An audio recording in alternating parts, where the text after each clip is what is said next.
దీని తర్వాత లేఖ ఫిబ్రవరి 21, 1964 పూర్తిగా విశాఖపట్నానికి వచ్చిన తర్వాత ఆసీహి లేఖలు అందినవి. నేను స్వయంగా లేఖ వ్రాస్తున్నాను.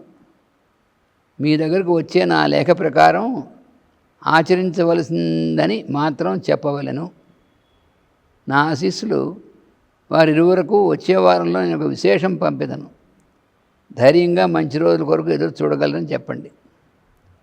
మీ విద్యార్థి కుర్రవాన్ని గూర్చి మమకారం హెచ్చుగా పెట్టుకొనవద్దు. స్టూడెంట్ గురించి వాళ్ళ అబ్బాయి చదువుకుంటున్నాడు. వాని గురించి ఎక్కువ మమకారం పెట్టుకుంటే వాడు పాడైపోతాడు. అతడు దారికి వచ్చుట కొంతకాలం పట్టునని తోచున్నది. వాడు కొంచెం ప్రాబ్లమాటిక్గా ఉన్నాడని చెప్పి వాళ్ళు రాసినట్టున్నారు. అందుకు చెప్పి రాస్తారన్నమాట. పోతన గారి భాగవతం 10వ స్కంధము రోజు కొంతపాటు టైం లభించినంత వరకు చదువుట ఆరంభింపకోరేదను.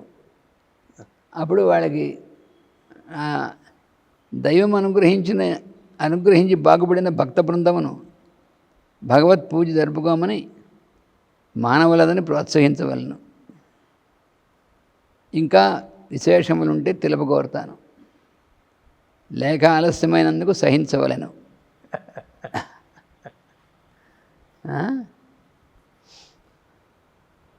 అసలు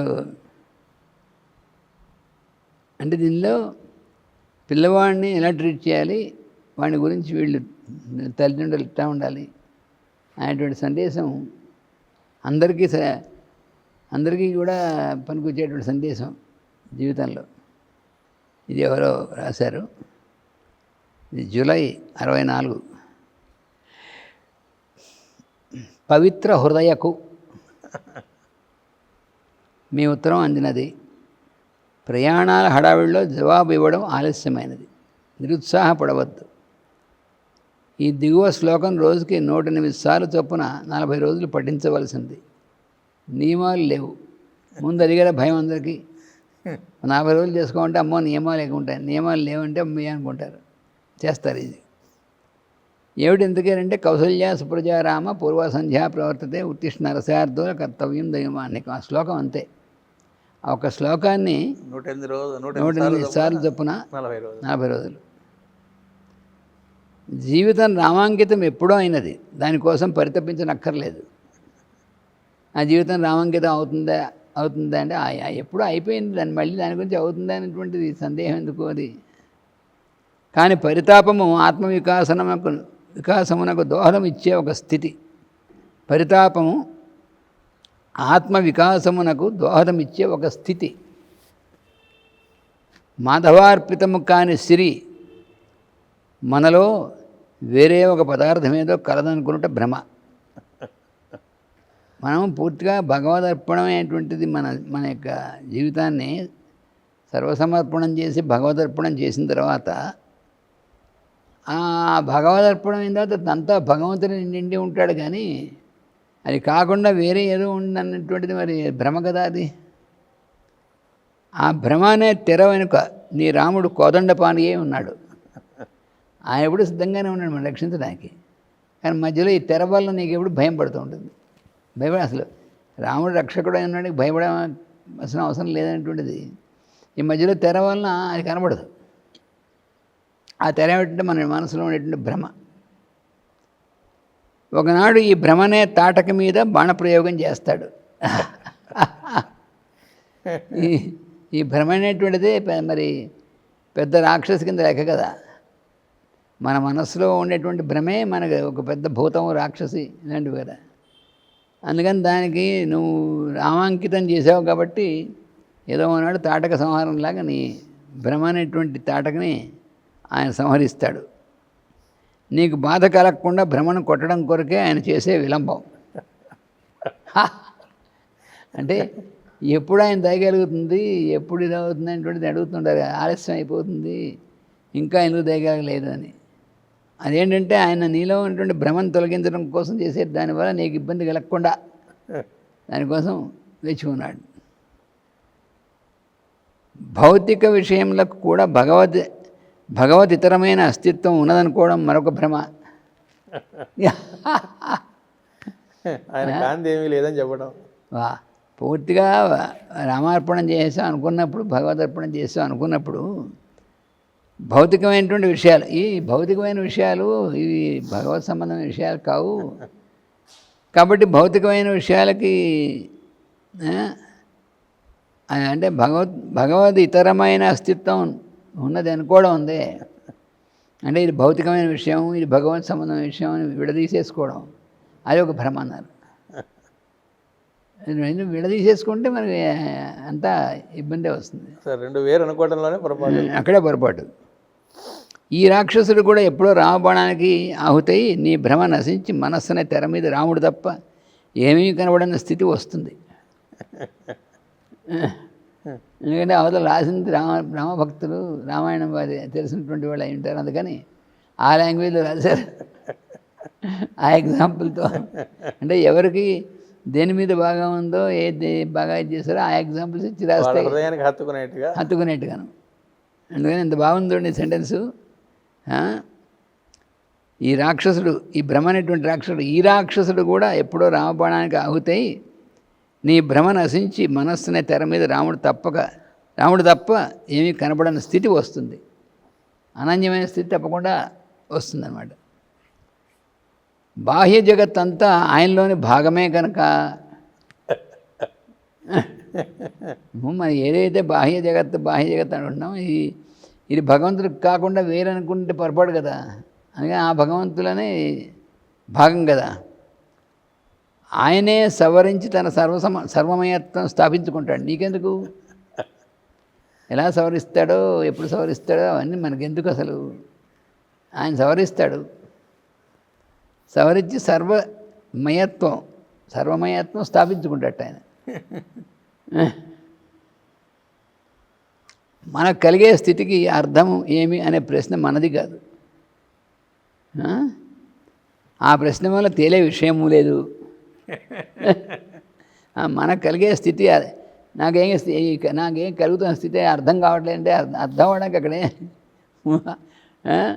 ఆ ప్రశ్న మంది కాదన్నారు. అసలు నా స్థితి ఏమిటి, నేను ఏ స్థితిలో ఉన్నాను, లేదా నాకు కలుగుతున్న స్థితి, ఇదంతా అనవసరమైనటువంటిది. ప్రశ్న వల్ల తేలే విషయం లేదన్నారు. అసలు దానివల్ల ఎంతసేపు వేసినా ఏం ఉపయోగం లేదు. వచ్చిన స్థితిని అనుభవించడమే సత్యము. వచ్చినట్టుగా స్వీకరించడం, ఆచరించడం దాన్ని తప్ప ఊరికి నేను అనవసరంగానే ఏ స్థితిలో ఉన్నాను, నాకు ఏ ఎవల్యూషన్లో ఎక్కడ ఉన్నాను, ఇవన్నీ ఎందుకు అసలు పని. కుర్రవాడిని మళ్ళీ పరీక్షకు పంపించడం మీ కర్తవ్యం. ఆయన ఇందకటి వాళ్ళు అయినట్టున్నారు. అందుకని కుర్రవాడు ఫెయిల్ అవుతే ఏం చేయాలంటే మళ్ళీ పరీక్ష పంపించమన్నారు. అంతేగాని దానికోసం అవి ఇవి ఎందుకు, అవసరం ఏంటంటే రాంగ్ ఇంటర్ప్రిటేషన్స్ ఎందుకు అని. ఆవిడే ఎక్కువ రాసినట్టుంది అప్పుడు. అందుకని తర్వాత లేఖలో కూడా బాధ్యతను ఎరిగిన హృదయమునకు శ్రీరాముని ఆశీస్సులు. నా ఆశీస్సులు అనలేదు, శ్రీరాముని భక్తురా అనుకుంటుంది కదా ఆవిడ. అందుకని బాధ్యతను ఎరిగిన హృదయమునకు శ్రీరాముని ఆశీస్సులు. మీ ఉత్తరం అందినది, అదే సమయమునకు నా ఉత్తరం మీకు అందినది. అటునుంచి అవతల వాళ్ళు రాసిన ఉత్తరం ఈయన దగ్గరికి వచ్చేప్పటికీ అప్పటికే ఈయన రాసిన ఉత్తరం వాళ్ళకి అందింది. 13వ తేదీ నుండి ఆమె ఆరోగ్యమునకు నేను బాధ్యుడను అంటే ఎవరిదనమాట. ఆమె ప్రార్థనలో కూర్చుని ఉండగా శరీరమే అక్కడ ఉండును, కానీ ఆమె మరి ఒక చోట ఉండును కదా. అటు సందర్భంలో తట్టి లేపడం మంచిది కాదు. ఆ ప్రేయర్లో కూర్చొని కొంతసేపు తింటూ ఉంటే నువ్వు తట్టి లేపడం డిస్టర్బ్ చేయడం అవుతుంటున్నారు. ఆమెకు తెలివి రావాలని అనుకునొచ్చు, నన్ను పిలిచి అడగవాలను. నన్ను పిలిచి అంటే లోపల నేను అనేటువంటిది. ఒక నిమిషం వేచి ఉండి అటుపైన చిటుక వేసించు, ఆమె కన్నులు తెరచును.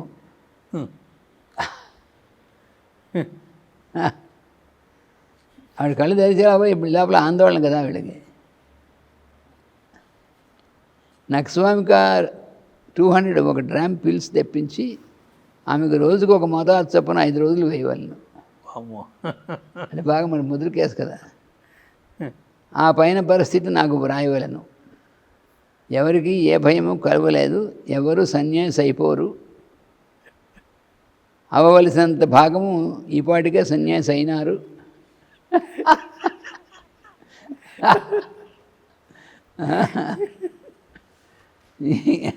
పూర్తిగా సన్యాసి అయిపోయి విడిపోతారని భయం అక్కర్లేదు. బహుశా భర్త గురించి రాసిందేమో, అందుకని చెప్పి ఇక వేరే భయం లేదు.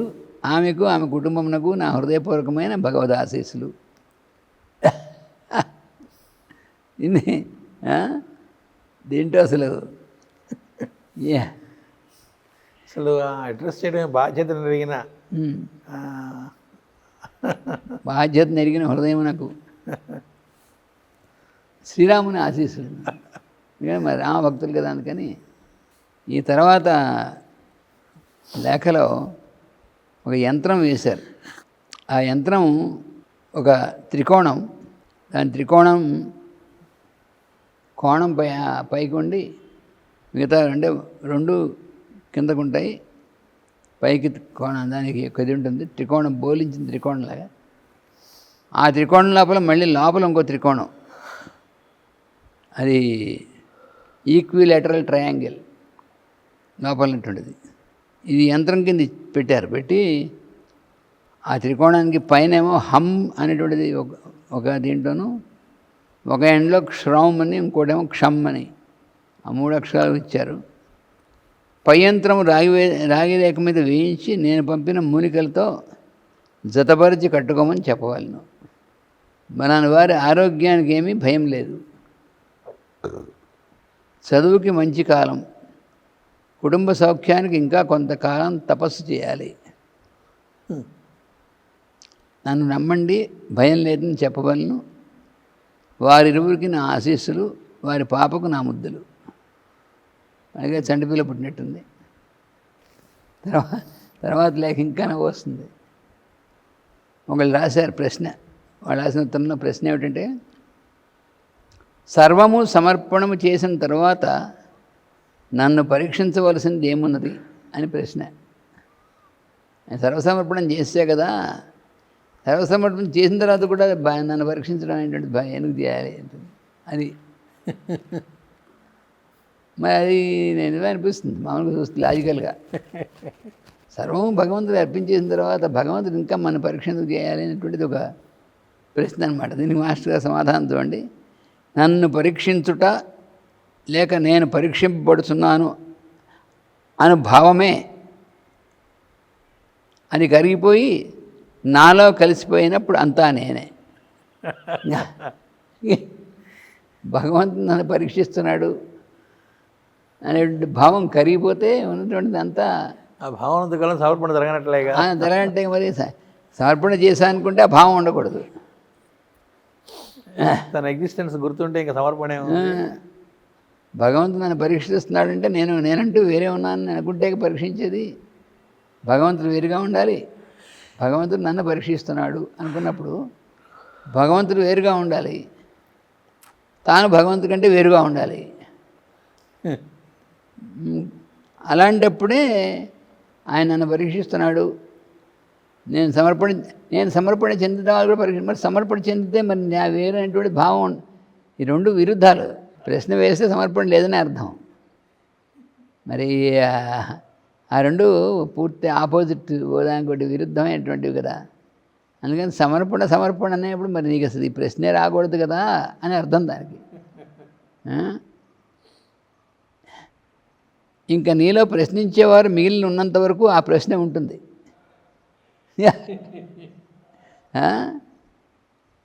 ఈ ఈ సర్వసమర్పణ చేసిన తర్వాత కూడా నన్ను పరీక్షించవలసింది ఏమిటనే ప్రశ్న నీకు ప్రశ్నించేవారు నీలో వేరే ఉన్నారనమాట. ఒక మైండ్ జన్మని పెద్దలాగా వారు కరిగిపోయి వేషధారణ మార్చి నిజస్వరూపమైన నా రూపం ధరించినప్పుడు జగన్నాటకం శుభాంతం అవుతుంది.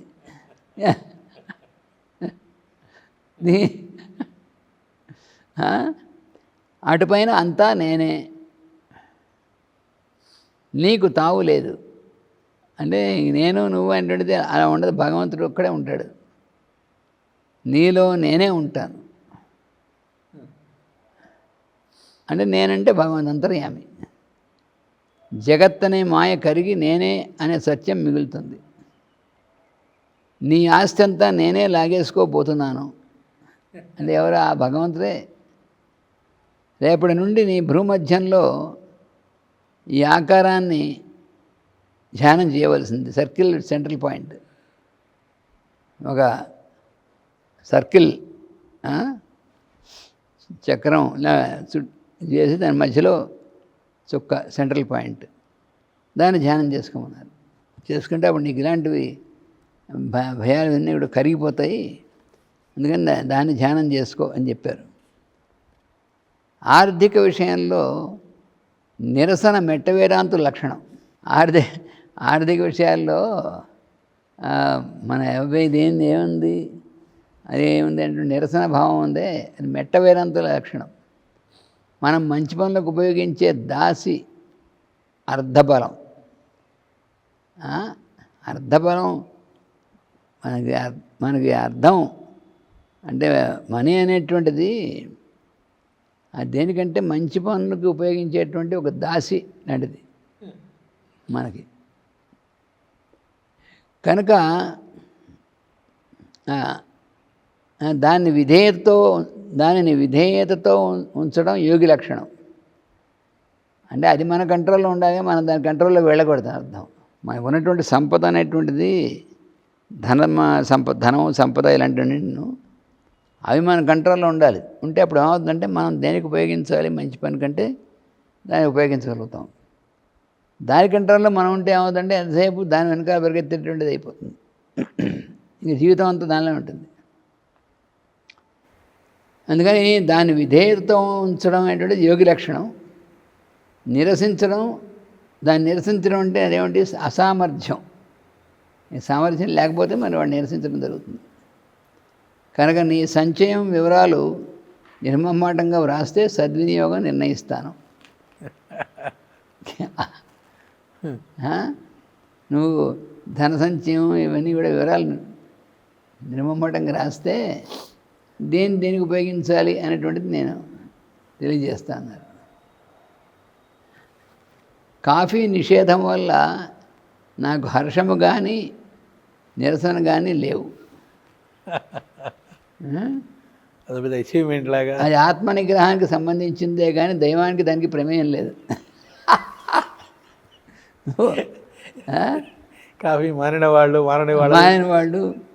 నువ్వు కాఫీ మానేసావని నేను నీకు మంచిదే పోనీ, అదే దానికి దైవానికి సంబంధం ఏంటి అసలు? కొంతమంది అనుకుంటారనమాట, మరి దేవుడికి ఇష్టం కాబట్టి నీ ఆరోగ్యం కోసం నువ్వేమైనా చేస్తే చెయ్యి. అది ఎలా ఉంటుందంటే, నేను శనివారం నాడు ఉపవాసం ఉంటాను, ఉంటే నీకు ఆరోగ్యం బాగుపడుతుంది, మంచిదే. రోజు ఫుల్గా అది నెక్కేసేయడం కాకుండా వారానికి ఓ రోజున కనీసం నువ్వు. కానీ నువ్వు ఎందుకు శనివారం ఉపవాసం ఉండడం? వెంకటేశ్వరకి ఇష్టం కాబట్టి. ఆయనకి ఇష్టం ఏమిటి అంటే భగవంతుడు కూడా మనలాగా ఇష్టాలు ఉంటాయా? పైగా మనం ఆహారం మానేస్తే ఆయనకి ఇష్టమా? అంటే ఇవన్నీ మనం పెట్టుకున్న వాటిని భగవంతుడికి ఆపాదించడం అంటుంది. అది మూఢమైనటువంటి ఆలోచనలు కదా. చాలామంది అనుకుంటారు మరి శనివారం ఉపవాసం చేస్తే వెంకటేశ్వరకి ఇష్టం. వెంకటేశ్వర కాదు, నీ ఆరోగ్యానికి మంచిదే. వారం రోజు ఫుల్గా అన్నీ కొట్టేసే కంటే వారానికి ఓ రోజు నువ్వు కాస్త నీకు గ్యాప్ ఇస్తే నీ ఆరోగ్యం బాగుపడడం అది నిజం. కానీ నువ్వేదో పెద్ద భక్తుడివి, వెంకటేశ్వరకి ఇష్టం కాబట్టి శనివారం నాడు ఉపవాసం, భగవంతుని దాంతో పెడతావు ఎందుకు అసలు? అది చాలామంది తీసే పని అదే. పైగా ఇంకోటి వాళ్ళకి ఇష్టమైన పదార్థాలు తయారు చేసి ఇది భగవంతుడికి ఇష్టం కాబట్టి తయారు చేశారు నివేదన చేసి అవి ఫుల్గా తినేస్తుంటారు. ఆ? వాడు వాడికి వాడికి ఇష్టమే ఉంటుంది, అదేమో భగవంతుడికి ఇష్టమని పేరు పెట్టి వాడు నివేదన చేసి ప్రసాదం తినేస్తుంటారు. మరి ప్రసాదం అంటే కొంచెం తింటాడు, అంటే ఫుల్గా తినేస్తాడు ఇష్టంగా మరి. ఆ తర్వాత కడుపు నొప్పి, ప్రసాదం తింటే కూడా కడుపు నొప్పి, ప్రసాదం కాదు మట్టి గడ్డలు కాదు, రుచిగా ఉందని మరి కాస్త కొట్టేస్తే వాడు ఏడు పాలకోవ ఇష్టం అనుకోండి, పాలకోవ వెంకటేశ్వర స్వామి నివేదన చేసావు అయితే కొంచెం తిని ప్రసాదం అంటే, అలా కాకుండా వీడు పాలకోవ ఇష్టం కాబట్టి ప్రసాదం కదా అన్న అదేదో తినేసాడు ఇంకో తర్వాత కడుపు నొప్పి వస్తే భగవంతుడికి సంబంధం ఏంటి అసలు? అది అందుకని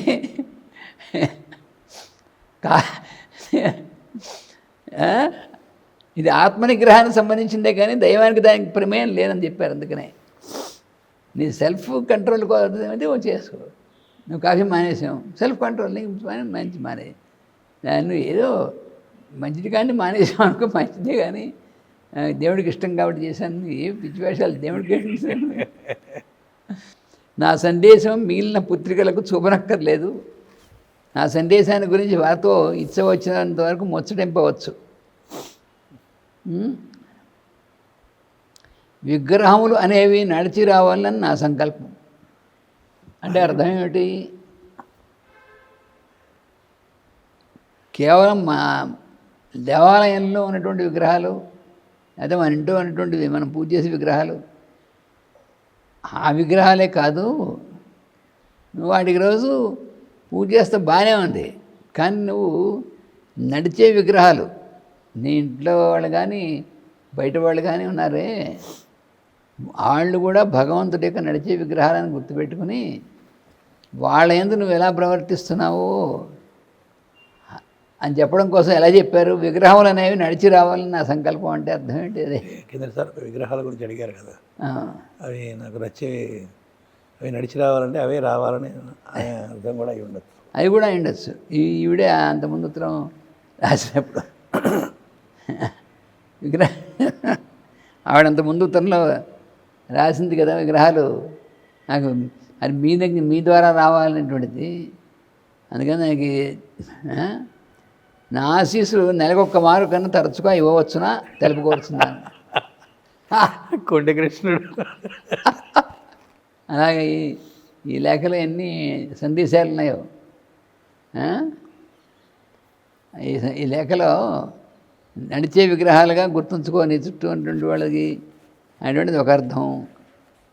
లేదా విగ్రహాలు అంతకుముందు మీ ద్వారా మీ చేతులతో రావాలంటే అవి ప్రయత్నించి కాకుండా అవి రావాలనేటువంటిది అదొకటి.